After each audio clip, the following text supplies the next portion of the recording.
Frontline number 211T, King of the World. Producer Drazen and Fanning, director Drazen and Liu. Showtime 57:38, air date 11/6/84, WGBH Boston.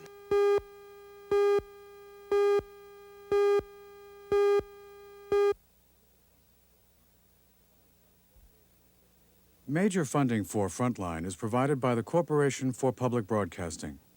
Additional funding is provided by this station and other public television stations nationwide. Tonight on Frontline, the horses, the jockeys, the players, all trying to win. There's just no form of gambling that is so exciting as the racetrack. The private world inside a public passion.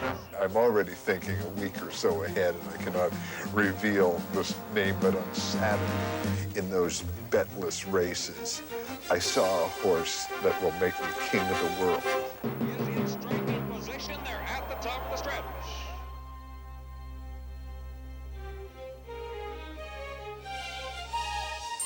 From the network of public television stations, a presentation of KCTS Seattle, WNET New York, WPBT Miami, WTVS Detroit, and WGBH Boston. This is Frontline with Judy Woodruff. Good evening, I'm Judy Woodruff. For months now, the newspapers have been full of stories of front runners and also-rans, of races coming down to the wire. But our story tonight isn't about election year politics. It's about America's favorite spectator sport. And it may surprise you to learn that that sport isn't football or professional baseball, but horse racing. If you were one of the more than 30 million Americans who watched the Kentucky Derby on television last spring, you saw the pomp and ceremony, the public image of racing. What you didn't see is another side of the track, the private world of horses and horse players, a side of racing that's captured the imagination and sometimes the suspicions of a public always hungry for a winner. Tonight we'll take you inside that other world of horse racing, the sport of kings, and the passion of millions who would be kings at one of the oldest and toughest gambles in the world. The film is produced and reported by Irv Drasnin. We call it King of the World. In this afternoon's 8th race, the Val Harbor Stakes, stretch number 8, Jamalia. Horsemen are reminded that the Seminole closes. There are few places that bring together so many Americans so often as this place. There are few obsessions shared by so many Americans of different backgrounds and persuasions. A $15 billion industry and some 30 state treasuries depend on their willingness to take a chance, to risk their judgment and their money in a venture many believe is at least slightly crooked. What they're doing is thought by some to be frivolous, even reckless. By some as an addiction, even a disease, injurious perhaps to the health and morals of a nation. And by others like Andy Beyer as life's greatest challenge. Gambling is, certainly one of the great human activities, but there's just no form of gambling that is so exciting as the racetrack. It's not just putting money on the turn of a card or the roll of the dice, but you are investing so much of your intellect and your ego. That won't be his only investment today, not by a long shot, though long shots are his passion. Andy Beyer has an Ivy League education, a steady job, and no debts, which might contradict your image of the horse player. He's also invested thousands of hours on mathematics and history, which might change your mind about this game. Like the rest of us, whatever we do, he must know the difference between a mindless gamble and a calculated risk.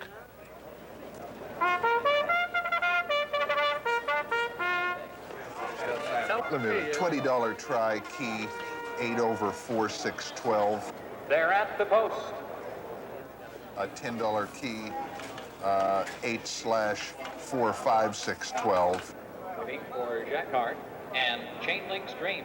$15 tri-part wheel 412/8/346812. There in the gate.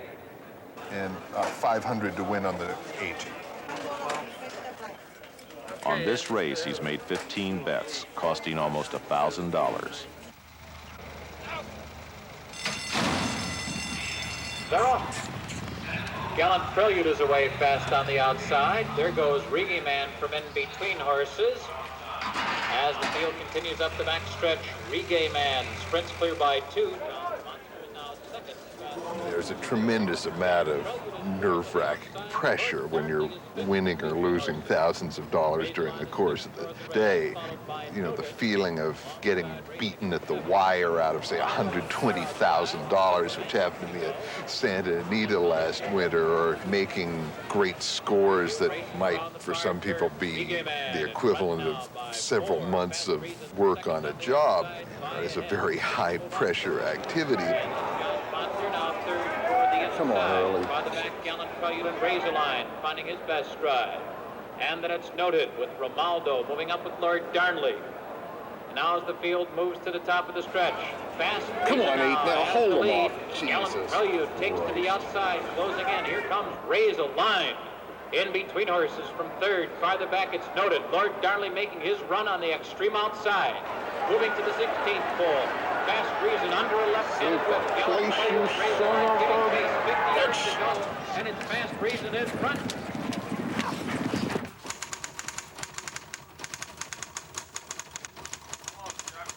When Beyer isn't following even a losing bet, he's covering the track as a columnist for the Washington Post. 20 years after skipping his last exam as an English major at Harvard because he liked his chances on a horse named Amberoid more than he did on a poet named Chaucer. What makes racing so special and so challenging is that on top of all the intellectual difficulties that are involved, it becomes the game becomes such a tremendous test of character as well as intellect. You know, dealing with all of the psychological pressures and the emotions that accompany the rapid movement of large sums of money is very, very difficult. And if somebody has a chink in his emotional armor, this game will find it and exploit it. I mean, if you're patient, impulsive, if you have even the tiniest little instinct for self-destruction, I mean, this game will bring out all of your bad qualities.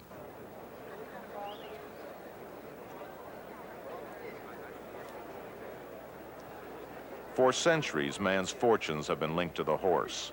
In war, in peace, in Devil's Bag, syndicated as a 2-year-old for $36 million.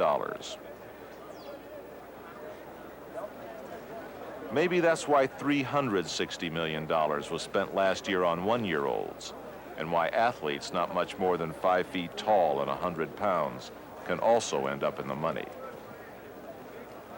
It pays, of course, to ride millionaires, like John Henry, who's won more money than any thoroughbred who's ever run. And sometimes it pays to bet on them.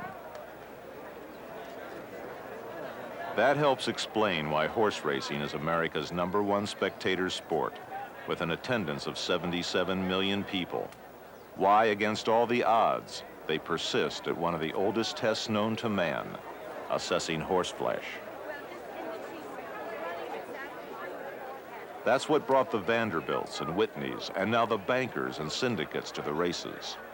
At the track, breeding and bloodlines count for people as well as horses.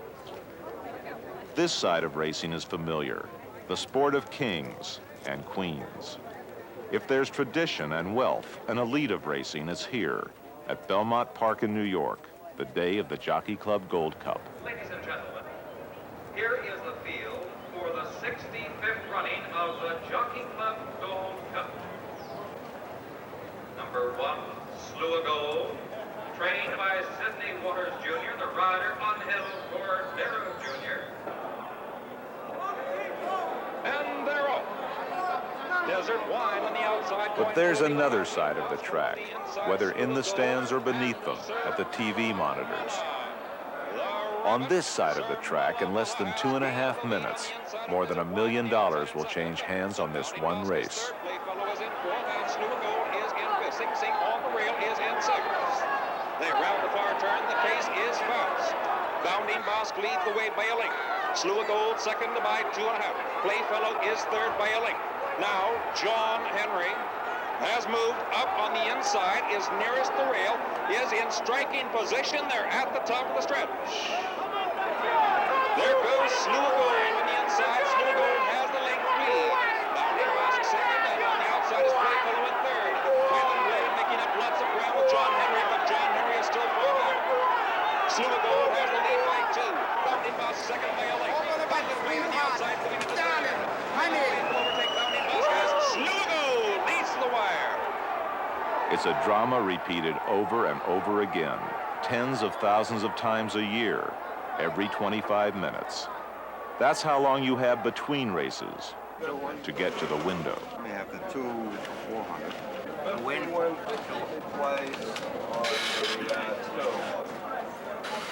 When all the bets are punched into all the pari-mutuel machines at American tracks, they add up to almost $12 billion a year. $20 box, 289, and give me 279 for $20. At the track, as in life, about the only safe bet is taxes. State governments collect some $650 million off the top. That's why for most of America, it's the only legal bet in town. Give me a $20 box, 27, 57, 67. Is that 120? It may also be the most bewildering. It takes a computer to book these bets and a linguist to understand them. Even if you've heard of win, place, and show, what about quinellas and perfectas and trifectas that can be wheeled or boxed? Or the daily double, picking the winners of 2 consecutive races? Whatever you do, it's one bettor's opinion against another's. That's what determines the odds. And on this day at Belmont Park, one man's opinion that stands out in the crowd is Andy Byers. As far as today's double goes, Andy Byer likes his double that he's about to give you so much that he was scared he'd be shut out, and he bet it already. I saw him run to the window and bet it. He says, I've got to get this bet down. Here he is, the famous writer, Andy Byer.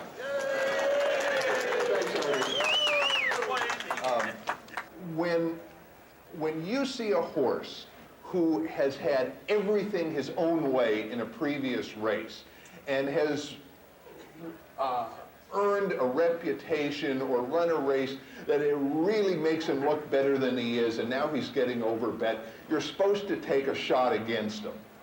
And I am going to do that with all I can muster in today's second race, because the odds-on favorite, Chopper Charlie, I hate this horse so much that they're going to have to drag me away from the window. Byers eliminating a horse that won its last race by 20 lengths, a heavy favorite named Chopper Charlie. For a long shot, he says can't lose. Antigua. To me, I mean, Antigua is an absolute cinch in this race.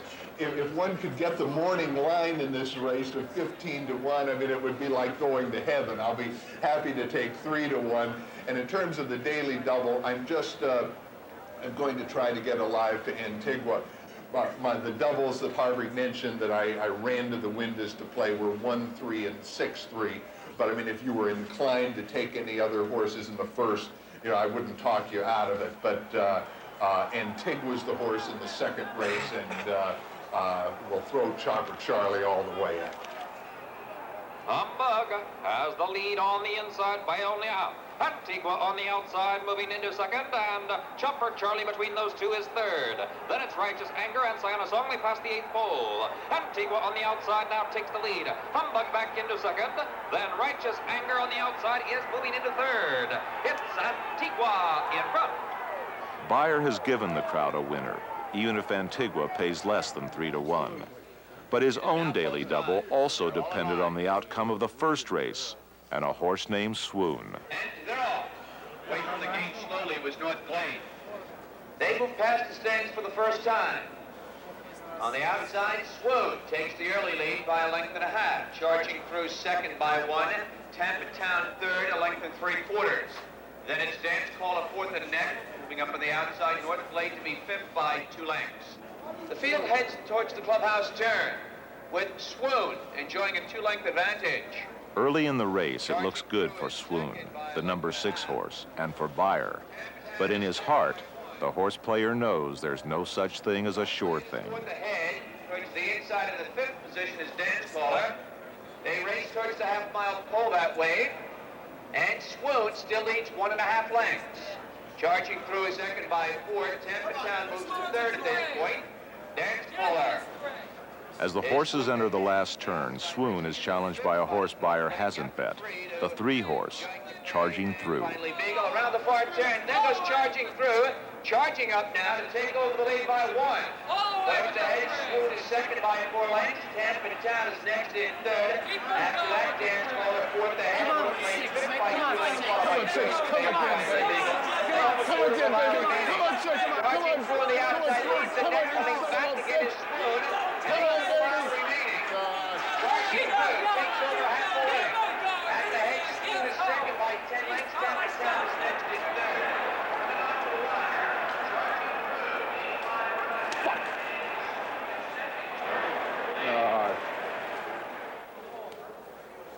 If the horse player's fate is to suffer uncertainty and pain, the horse player's salvation is eternal hope and a system.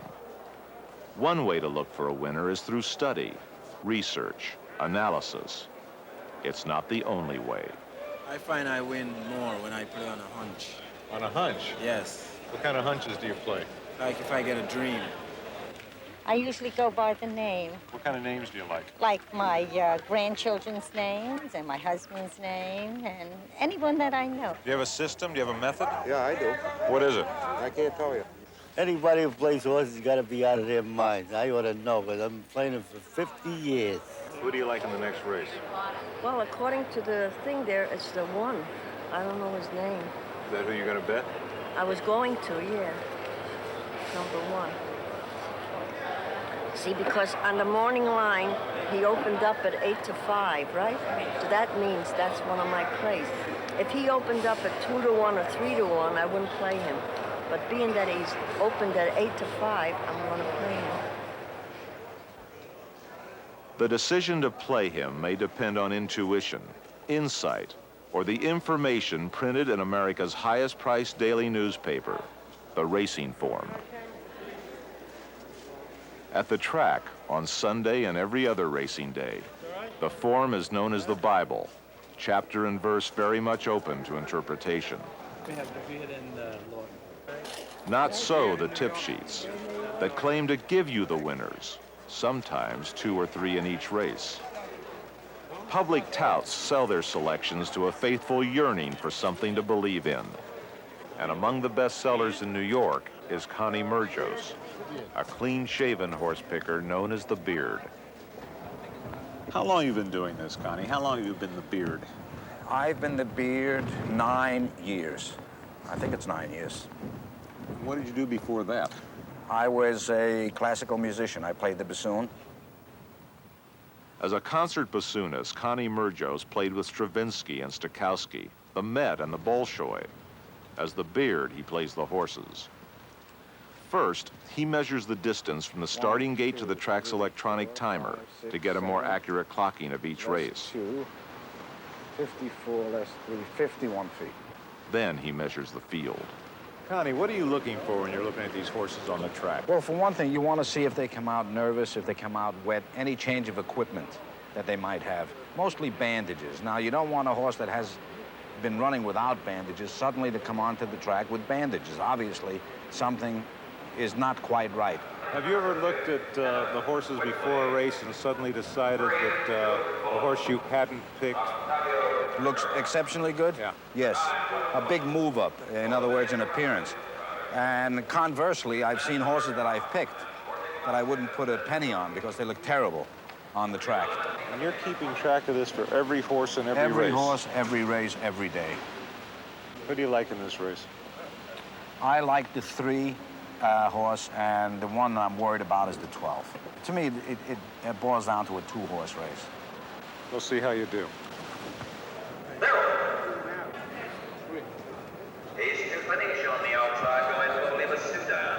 What's important here isn't just how the Beard does, but what he does, how he watches a horse race. There are speed handicappers who use time and track conditions to define a horse's ability.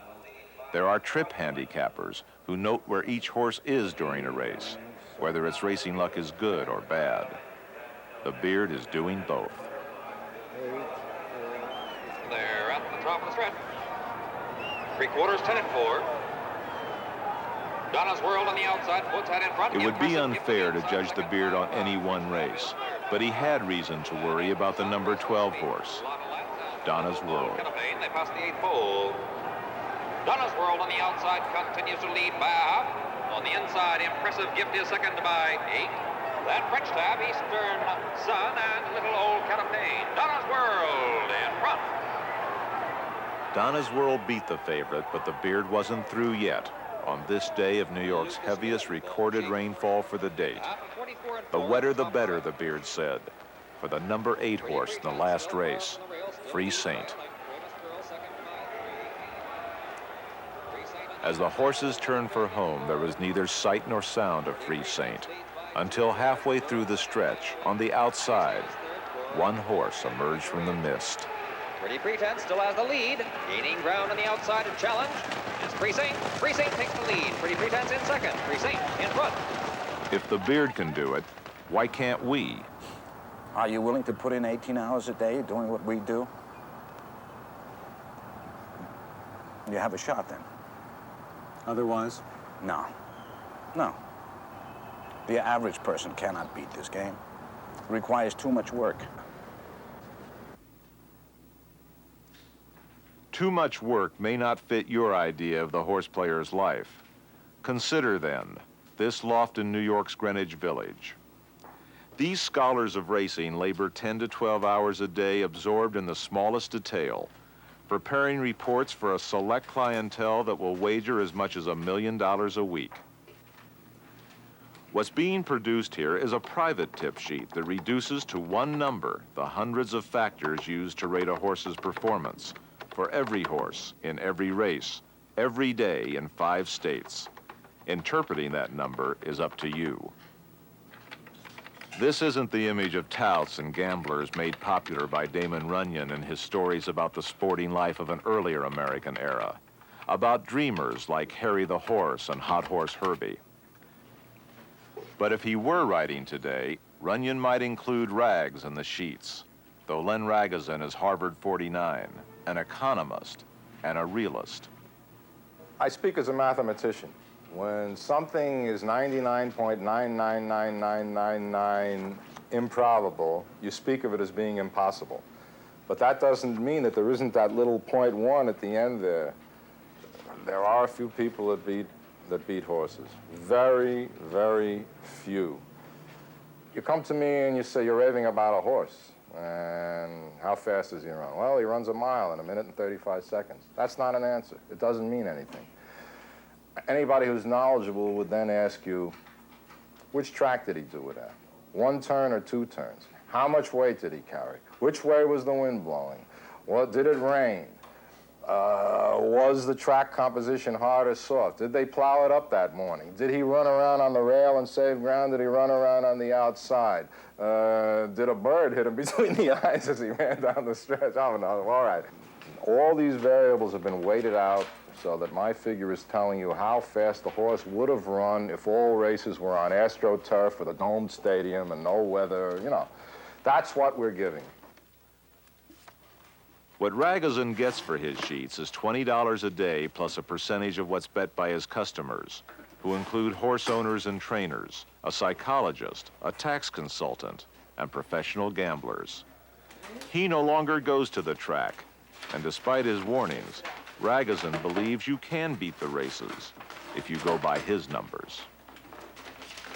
The biggest winner that I ever had on my sheets was a professor who blew in here 1 year and blew out about 2 years later with $250,000 in his pocket, and he didn't know anything about horse racing. He didn't buy the racing form. He didn't.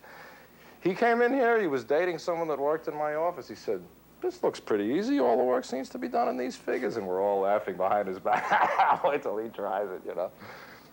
Well...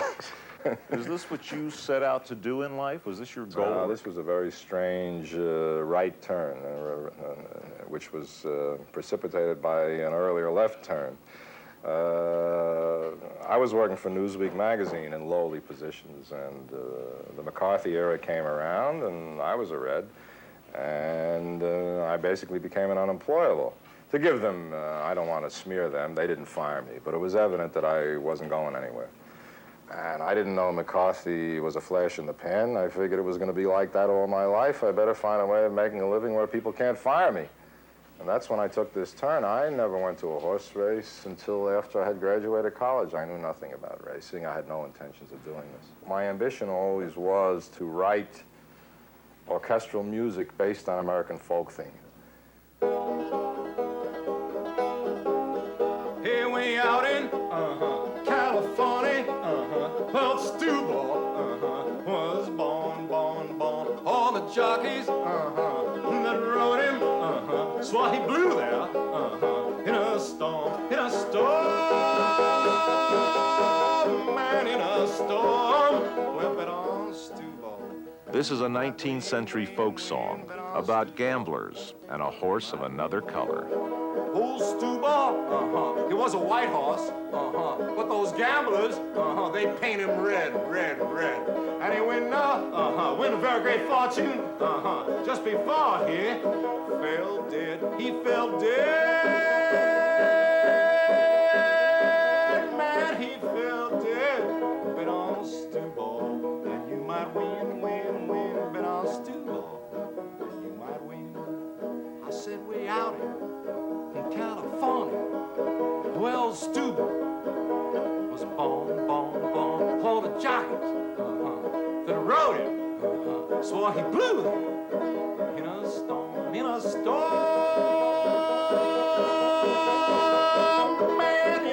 storm. Well, bet on Stewball, you might win, bet on Stewball, you might win. In the folklore of racing, old Stewball was painted red so that insiders could hide his true identity and cash a big bet. Such stories also are part of the history of racing. Drugged horses, bribed jockeys, fixed races. Inevitably, they raise questions about the honesty of the game. Every horse player has an answer, including Andy Beyer. How is this game played? How honest is it? I think it's pretty honest, but let's say there's enough larceny that it is a factor that an honest man has to reckon with and deal with. You've written about your experience at a small track, Great Barrington. What happened to you there? I'm always skeptical of tales of extreme larceny in racing, but I went up to Barrington just because I like cheap racetracks with rock-bottom horses, and there I saw what had to be the most scandalous races I've ever seen. I mean, Barrington is kind of an extreme case. Even a former steward there told me that they should post a sign at the gate that says, beware all ye who enter here.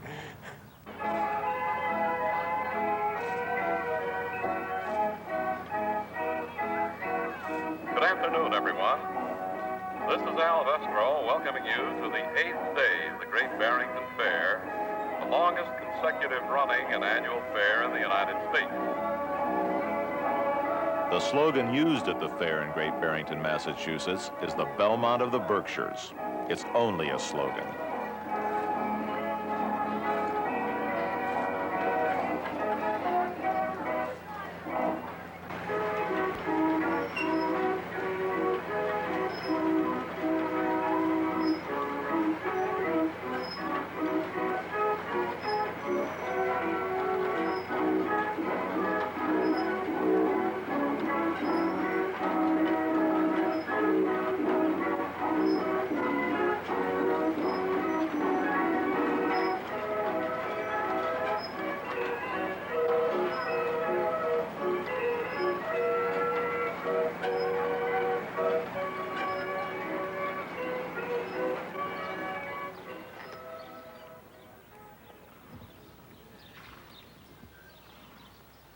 The beauty of racing also exists at the fair, at the first light of morning on the backstretch.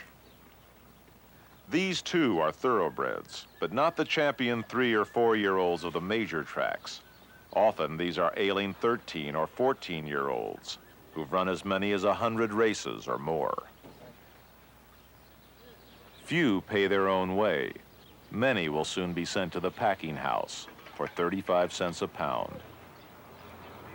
If some of these horses are broken down, so are conditions on the backstretch. This side of the track can be a dangerous place for both beast and man, as almost any trainer will tell you. It's kind of a rough game, I'll tell you. It's kind of a tough game. How's it rough game? Well, you know, there's good horses and there's bad horses, and it's kind of hard to bet. You know. Is that the only reason it's hard to bet? Well, there's a few others, but we can't mention them right now. I mean, do you ever have any idea ahead of a race that you're in that you either are or are not going to win that race? Yeah, you do. At first, these trainers also were reluctant to talk for the record. Then they decided they weren't coming back to Barrington anyway, for more reasons than one. And I also stay in front of my stalls all night long the night before my horses run. Because we've already had one that someone got to him. What do you mean somebody got to him? Somebody put a stop to him here at the barn before the races. How do you do that? With a syringe. With a syringe. And, you know, whatever they use, I don't know. And his neck is still draining from it, and we've had 4 different vets in, and all have verified it was from a dirty needle. So someone did get to the horse. At the fair, there's no trumpet call to the track and no guarantee of what might happen when the starting gate opens.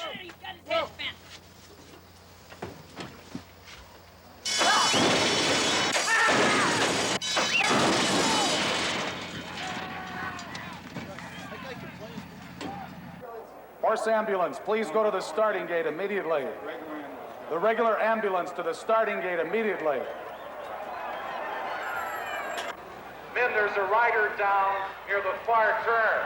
A rider is down on the far turn. Now on the lower turn. Stay right there, stay right there. Sit there, drop that rope, will you? I mean, Goes to the inside of the track. Fox County on the outside. Heading for the finish. Here they are.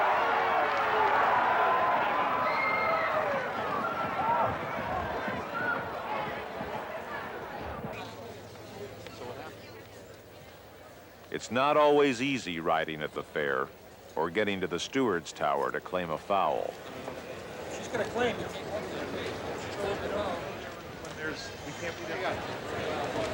Even when the race is over, the result may be in doubt. More often, it seems, at the fair. Around this turn here, you almost dropped Richard and I both. Last time around the turn? Yes, sir. That's the one I told Yes, you. sir. That's the one we ran back. Yes, sir. Didn't look like enough, but we went it back again. Okay, Mary. Oh, man, we had to check our horses and stop him from running. He's coming. Where's the right other jock? Over. Well, he didn't even hit the board. Ladies and gentlemen, your attention, please.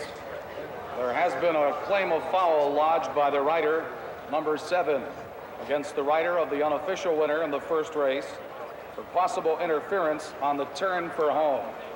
Please hold all mutual tickets until the result is declared. Listening to the tout, it seems all too easy. He trades on the innocence and illusion that go back to racing's beginnings. Damon Runyon would have known Clocker Dan and Marilyn George. Thank you, sir. Hey, another good card today, winners. Hey, George got another one today. Here we go, winners. Hey, 7 more with a double. Hey, long shot winners here with George. Hey, 7 more with a double today. Thank you, sir. Hey, Clocker Dan, winner. At Belmont or at Barrington, what every horse player wants is what other horse players might not have. An edge, a tip, inside information. Hey, we got winners. Hey, sir. Well, I'll give you something good here. Here. Bet the 3 specials today. And bet that $100 double today. Slip me 10, you do all right. Slip me that dollar, you win the double. All right. Thank you, sir. Hey, Lucky George got the double again. Hey, we got winners. Daily double with George. 7-4. What do you like, anyone? 8-4. I got 6. And at Barrington, tips are found almost anywhere, even at a betting window. That was close, boy. Couldn't get any closer. So what do you think? Any more tips? This one? I mean, the whole race.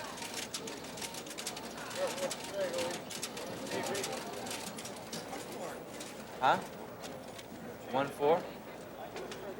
For this race. Hit it. Another way to bet here isn't by looking at the horses, but at the tote board, where late and rapid changes in the odds can tell you where the smart money is. We were tipped to the number 8 horse. 5 minutes before the race, it was 4-1. Then 3-1, 5-2, 2-1. By the time the 8 horse, Rambunctious again, neared the starting gate, he was even money. That pays $4 on a $2 bet. They're in the stretch for the finish. McNeely on the inside. Rambunctious again on the outside. Those two are stride for stride. They are heads apart. But it was the Perfecta payoff, $30.20 for picking the first 2 horses that made it such a good bet. Horse players line up to bet Perfecta races because they pay bigger prices. For that reason, too, they also tempt someone wanting to fix a race. If you know that certain horses won't finish in the money, especially favorites, you can bet combinations on all the other horses in the race, and especially if they include a long shot, you can collect a big payoff. At Barrington, there were several Perfecta races each day, and at least one of those races hadn't gone unnoticed by trainers on the backstretch. Hey, does anything ever happen in races here that make you suspicious? Yeah. It has to be by the way the betting is done. It isn't all the public that's doing that, you know. Like the other day when they had that Perfecta, the horse paid $49 to win, and the Perfecta only paid $43. That's ridiculous. What does that tell you? It tells me that someone bigger than we are betting a lot of money, whether it's... and controlling the races? Someone's controlling them. Someone's trying to control them. And they're off. Showing quick foot from the outside. One problem for anyone trying to fix a race is the payoff.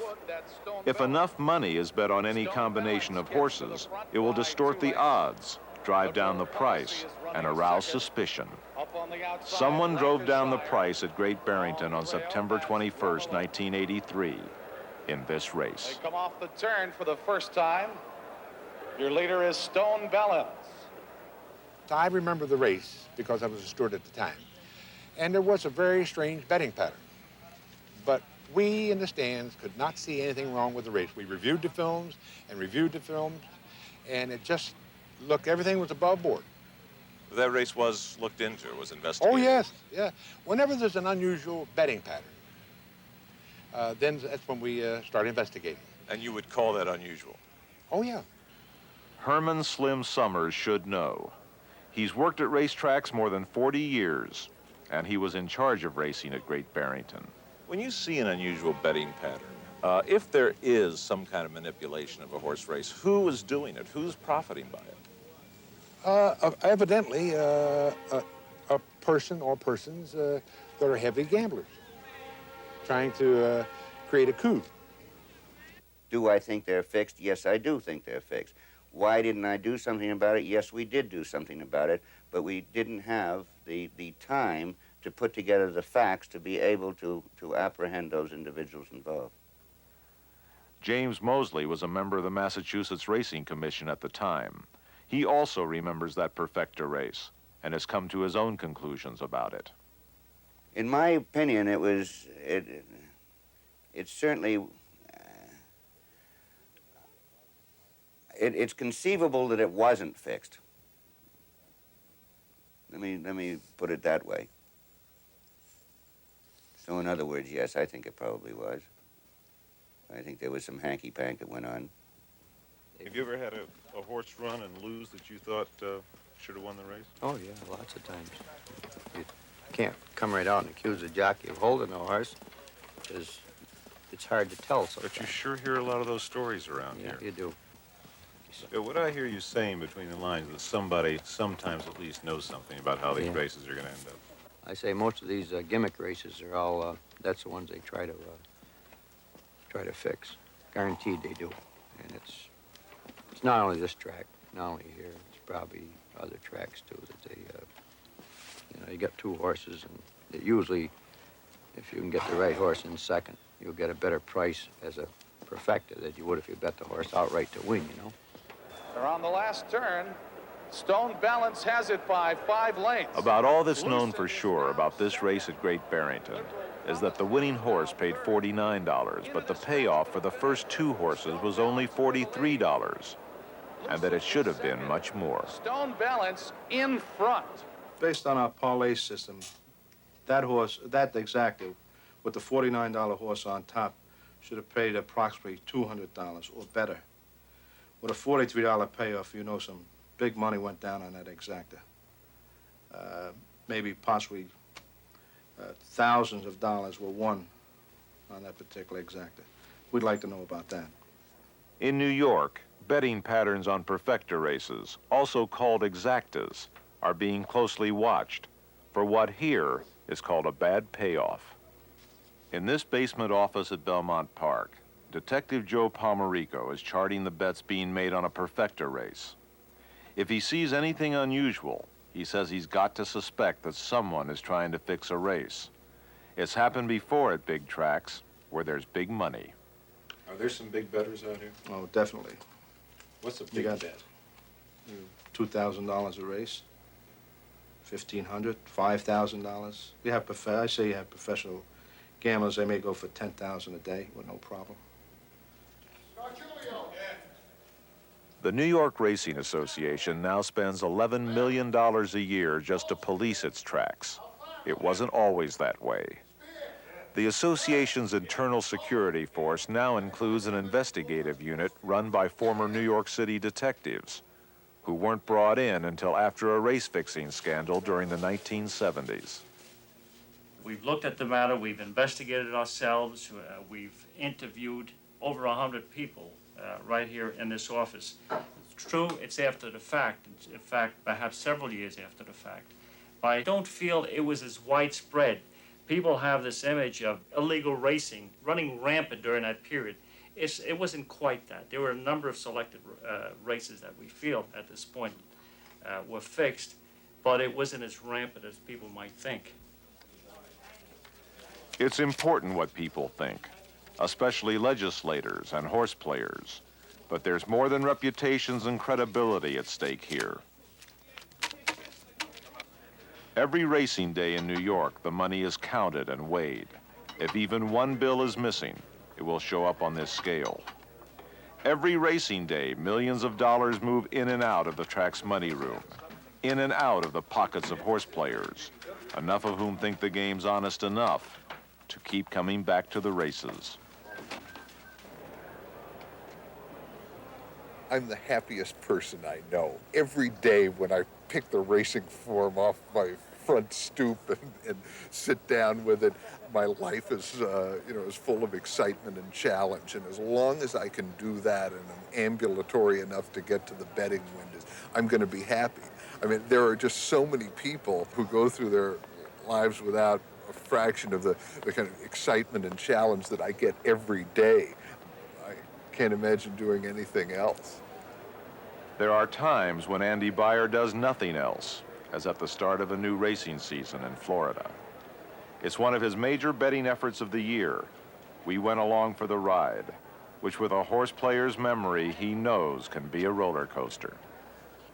I had one period at Saratoga a couple of years ago where in like the first 10 days of the meeting, I lost $22,000, and I sat down with the racing forms for that period to say, what's going on? And I came to the conclusion I was doing everything right. This was just one of those random chains of events that was undoing me.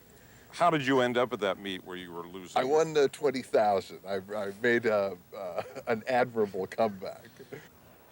Ladies and gentlemen, Hialeah Park is proud to present the Flight of the Flamingos.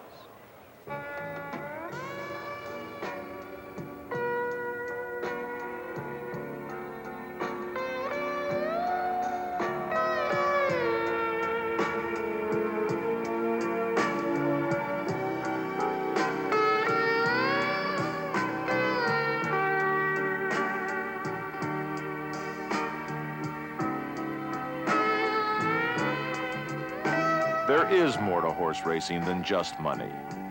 An aura, a spectacle, a magnetism that draws the crowd not only to the betting window, but to the rail.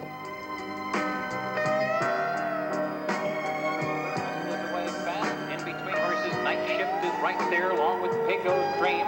On the far outside, Mac the Sailor as they race for the first turn. It's Night Shift on the rail and with the lead by ahead. Pecos Dream pressuring the pace from the outside as Asked to Run slips through on the inside, quickly grabbing the lead. Asked to Run now in front by ahead. Night Shift. There's the risk in controlling 1,000-pound animals specially bred for hundreds of years. Bred for speed and stamina, but also for courage. There's the setting of bucolic splendor. Is seventh and moving through in between horses, followed closely by Susie's Table. Then a gap of 4 back to Garrigan. And there's the heart-pounding uncertainty, the glory of the race, to the finish. Move now as the field turns for home, and they're at the top of the stretch. Rising Raja in front by ahead. Pecos Dream attacks on the outside second. Garrigan is right there third. Susie's Table with the late move toward the inside, and Mac the Sailor. Then farther back, it's Ready to Prove, and they're in the last furlong. On the outside, it's Pecos Dream. Rising Raja is not through yet. Those two matching strides. Here's a late move by Susie's Table, and here's the wire. Pecos Dream. And there's the money. Not as money alone, but as the vindication of a horse player's judgment. And there's the test of character. A man trying to control fate and himself. Taking chances he's calculated can beat the odds. Come on with him, baby. Come on, 4. Come on, brothers, 4. Knowing that to beat the game, he not only has to pick the right horse, but make the right bet. Was there a lesson to be learned in that race? I'm not sure if there was a lesson. I mean, in a perverse sense, I was pleased by the result because, I mean, the horse that I liked lost, and I won $900. You can't win them all if you're looking for a profound lesson. But, if when you're wrong, you can, anticipate the ways in which you're likely to be wrong and still at least save your ass or even make a profit, as in this case, I'm really pleased. I mean, I'm going to hit the home run ball, a certain amount of the time, and I don't expect to do it all the time. But, a profitable result, I breathe a sigh of relief at this result, at least. Beyer's a working man, remember. He must write and send his column to the Washington Post. He never misses a deadline or a race. For him, this too is work. And so far, he's earned almost $10,000 in less than a week at the races. He's going for $50,000 in as many days. $10 part wheel, 149/149/612. A $10 part wheel, 19/ You don't have to understand what he's saying to understand what he's doing. Even when his track record was on the losing side, he never stopped gambling, never stopped believing that this time, this race, based on what he'd learned and a little luck, he'd be a winner. And $20 Perfecta box, 149.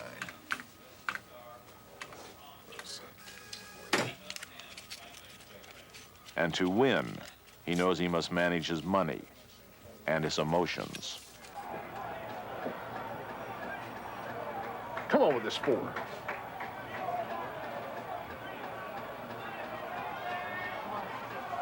Come on, Canessa.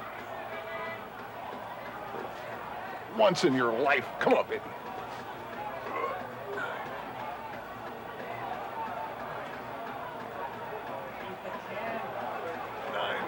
Come on, 4. Come on, 4. Come on, 4. 941. Oh, get up. Oh, Jesus.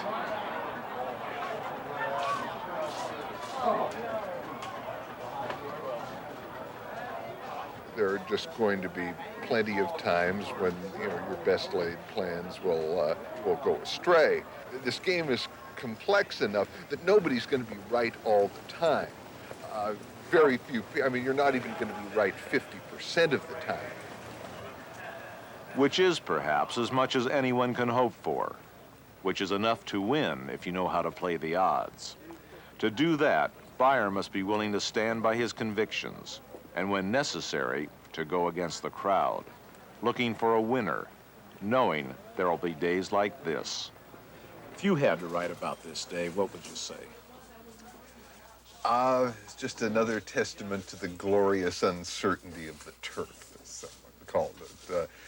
I mean, this is just another day. It happened to be a losing day, in which there were, there are a lot of bad things that can happen in this game that you have no control over, and a lot of them happen today.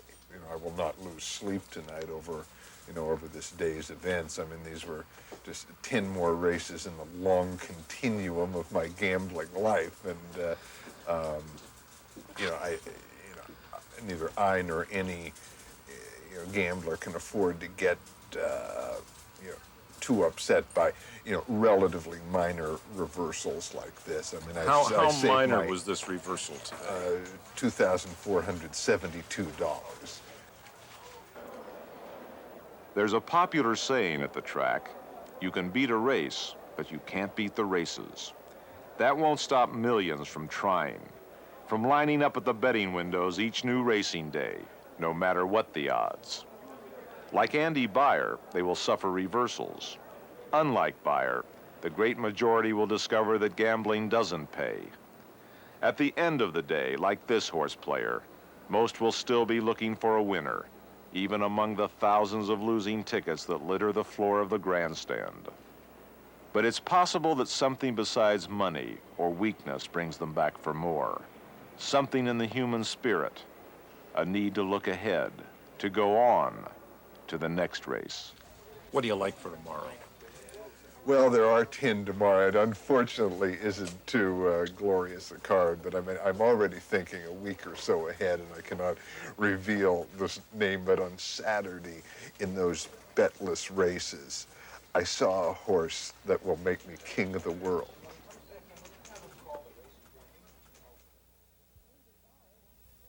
Andy Beyer went to Florida last winter hoping to win at least $50,000. He won't say exactly how he did, but he says he wasn't disappointed. However, Beyer did not go to the Great Barrington Fair this fall. The Massachusetts Racing Commission has revoked the fair's license. As for the horse Beyer said would make him king of the world, it lost its next race. But neither Beyer nor apparently the horse gives up easily. A few days later, the horse did win, helping Beyer to his biggest winning day that winter. But in June at the Belmont Stakes, Beyer had even better luck, making what he calls a healthy year's salary in one day at the races. And later this month, the Breeders' Cup Series at Hollywood Park in California will be worth more than $1 million a race for horse owners. The horse players will be there, including Andy Beyer. Next week on Frontline, we belong to two camps that have been in a bitter strife for the last 60 years. They should be enemies, but instead a Palestinian and an Israeli come to America with a message of unity. We would not have been together if we don't belong to the same camp of peace and justice. In synagogues and universities, they confront the emotions, the politics, and the possibility for peace on the West Bank. What you are saying means that we have to decide who is right with the force of guns. You want to do it? You want to have war? Guns, blood. To my mind, the Palestinian problem is a Jewish problem. This is unholy war. Two men with a mission, the Arab and the Israeli. Good luck. that's next week on Frontline. I'm Judy Woodruff.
For a transcript of this program, please send $4 to Frontline, Box 322, Boston, Massachusetts, 02134.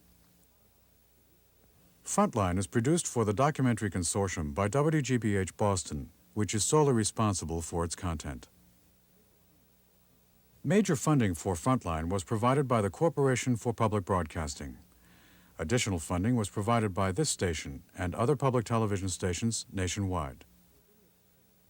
For videocassette information about Frontline, write to PBS Video, Box 8092, Washington, D.C., 20024.